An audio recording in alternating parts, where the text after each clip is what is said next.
Assalamualaikum warahmatullahi wabarakatuh.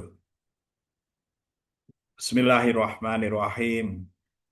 Alhamdulillahi rabbil alamin.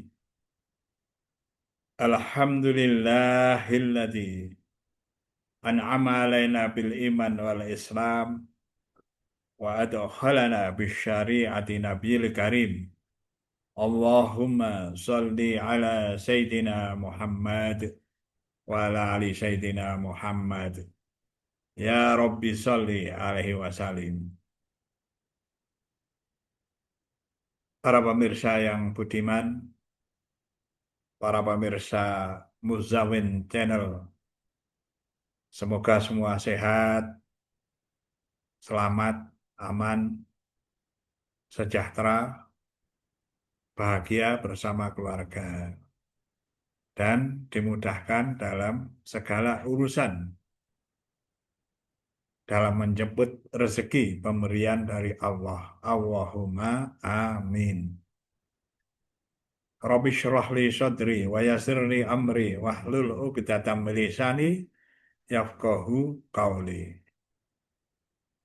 Allahumma inna nas'aluka ilman nafi'a wa rizqan thayyiba wa amalan mutaqabbala.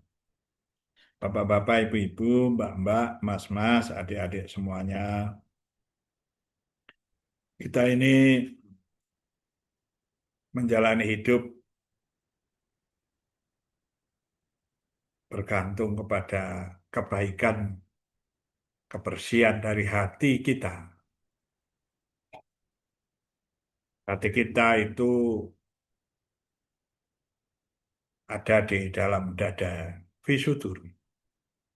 Kalau baik hati seseorang, maka baik seluruh tubuhnya. Dalam arti baik budi pekertinya. Karena hati adalah raja yang memerintahkan anggota tubuh untuk bisa bergerak. Lisan berbicara, mengemukakan apa yang ada di dalam hati. Tangan bergerak, kaki bergerak, mata melihat, otak berpikir, semuanya adalah perintah dari hati. Karena itu, jadikanlah, usahakan hati menjadi hati yang baik. Ada dua hal di dalam hati yang utama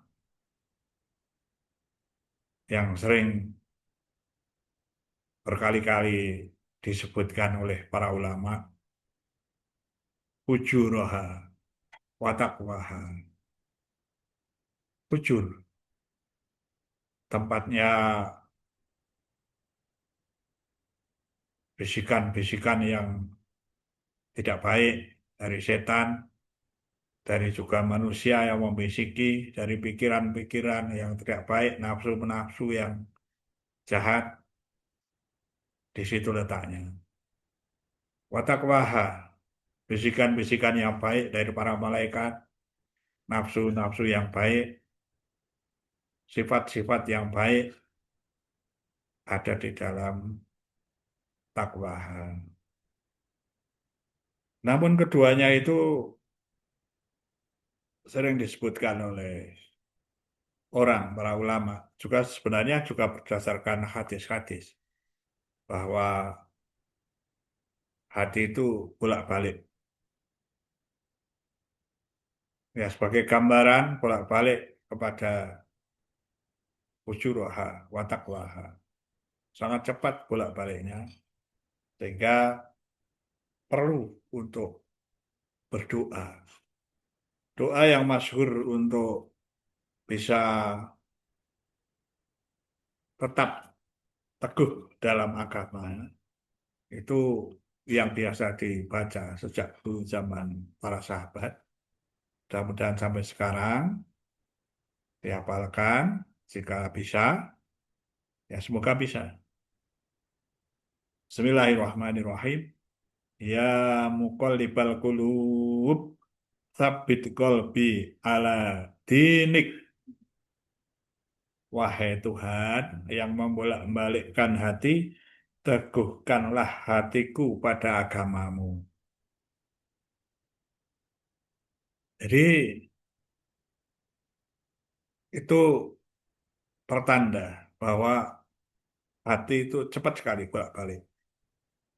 Ya, sehingga banyak didukung oleh penjelasan-penjelasan ulama melalui hadis.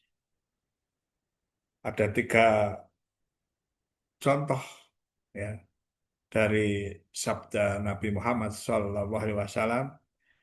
Yang pertama, perumpamaan kolbu, hati itu kolbu, yang saya maksud juga ya, kolbu, seperti burung pipit yang berbolak-balik pada siap saat. Jadi ada gerakan bolak-balik.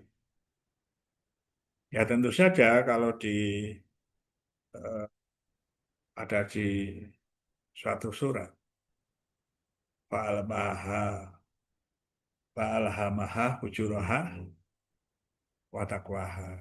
Jadi ada di fujur, ada di takwaha itu. Perumpamaan kolbu itu seperti burung pipit yang berbolak-balik pada setiap saat ini ibarat saja. Jadi banyak gerak.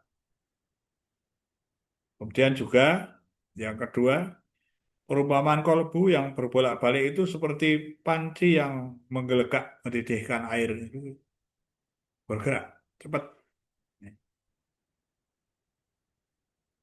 Nah, yang ketiga, perumpamaan kolbu itu seperti bulu di tengah tanah yang lapang, dibolak-balikkan oleh angin dari depan dan belakang. Jadi seperti bulu yang kabur itu ibarat baratnya seperti itu. Ya.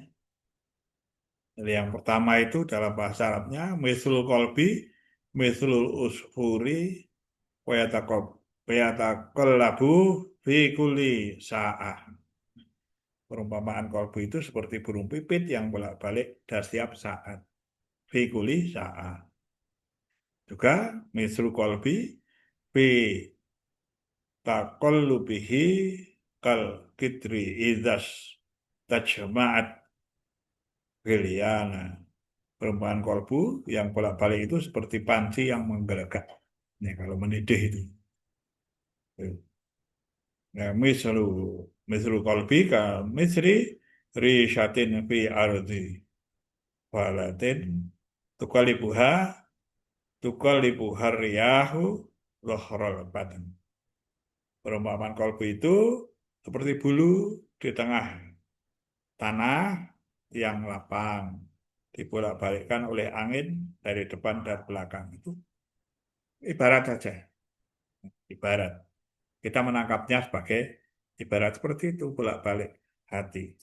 Kadang pada ketakwaan, ingin berbuat baik, tapi dibisiki setan, lalu tidak baik. Tapi ini harus paham, harus betul-betul dipelajari, harus dipahami oleh diri sendiri, ya, gerakan hati itu. Sehingga mengecilkan yang fujuroha, yang fujur, ya, dan membesarkan yang takwa, yang takwa.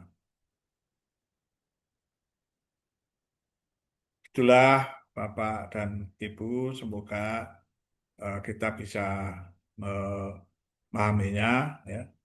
Mbak-mbak, mas-mas, adik-adik yang sedang belajar juga bisa paham, ya, sehingga kita perlu menjaga hati kita.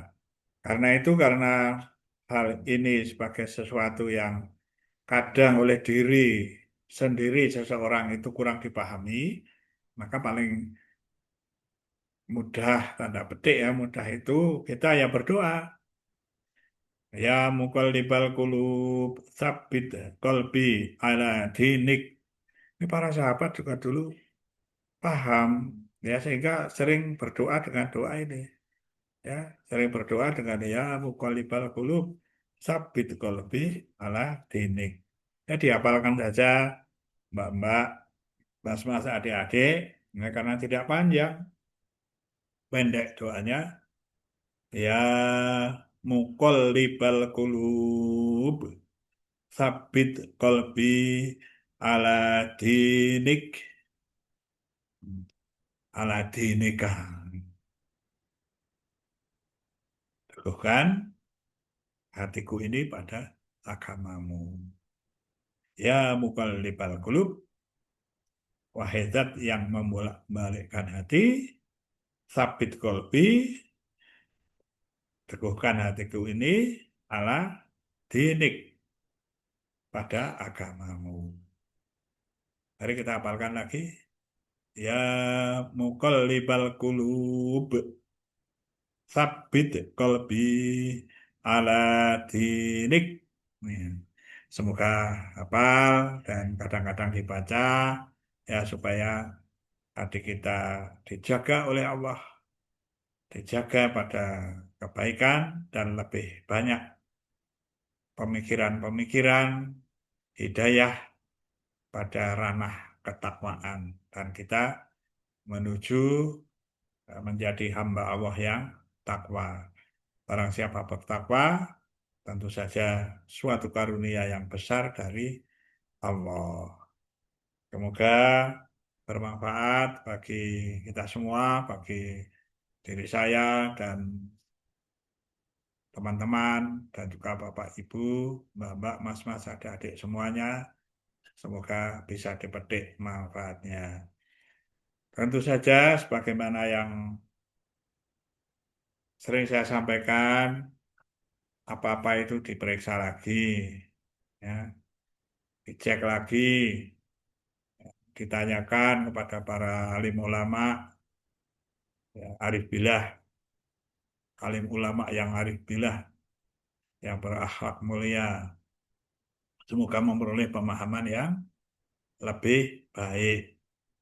Ya, tentu saja mereka-mereka itu yang lebih alim, lebih pandai, lebih khusyuk daripada kita semua ini, ya dimintai fatwanya. Saya hanya sedikit saja menyampaikan, ya kalau ada salah saya ya mohon maaf yang sebesar-besarnya, ya karena ilmu saya juga terbatas, ya tidak seperti atau belum seperti beliau-beliau yang para ulama yang banyak ilmunya. Mohon maaf ya sebesar-besarnya. Wallahul muwaffiq ila aqwamit thoriq. Wassalamualaikum warahmatullahi wabarakatuh.